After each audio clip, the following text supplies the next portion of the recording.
আসসালামু আলাইকুম ওয়া রাহমাতুল্লাহ।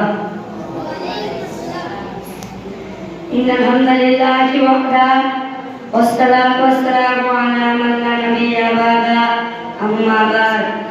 আউযু বিল্লাহি মিনাশ শাইতানির রাজীম। বিসমিল্লাহির রাহমানির রাহিম।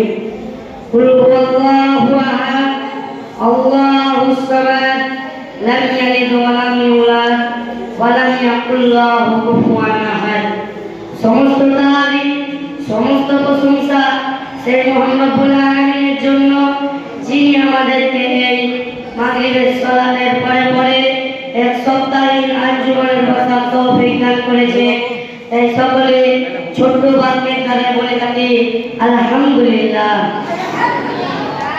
তারপরে ধন্যবাদ করুন কনভেন্সেরা মা আমিনা লাল, মুরুদুল্লাল, তাজদারি মনিরা, আহমদি মুস্তাফা, মুহাম্মদি মুস্তাফা, সকলে বলুন সাল্লাল্লাহু আলাইহি ওয়াসাল্লাম।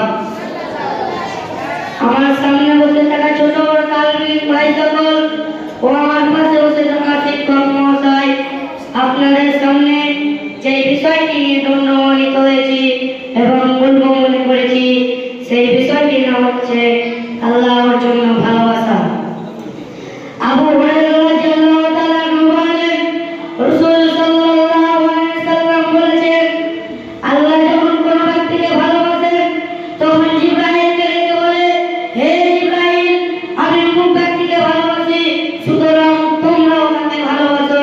তারপরে জিবরাইল আলাইহিস সালাম তাকে ভালোবাসতে থাকেন। তারপরে সমস্ত আকাশবাসীকে বলে দেন যে আল্লাহ অমুক ব্যক্তিকে ভালোবাসেন, সুতরাং তোমরাও তাকে ভালোবাসো। তারপরে আকাশের সকল ফেরেশতারা তাকে ভালোবাসতে থাকেন।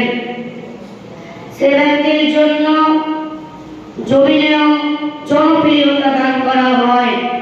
আর আল্লাহ যখন কোন ব্যক্তিকে ঘৃণা করতে থাকে তখন জিবরাইলকে ডেকে বলে, হে জিবরাইল, আমি অমুক ব্যক্তিকে ঘৃণা করি, সুতরাং তোমরাও তাকে ঘৃণা করো। তারপরে জিবরাইল তাকে ঘৃণা করতে থাকেন।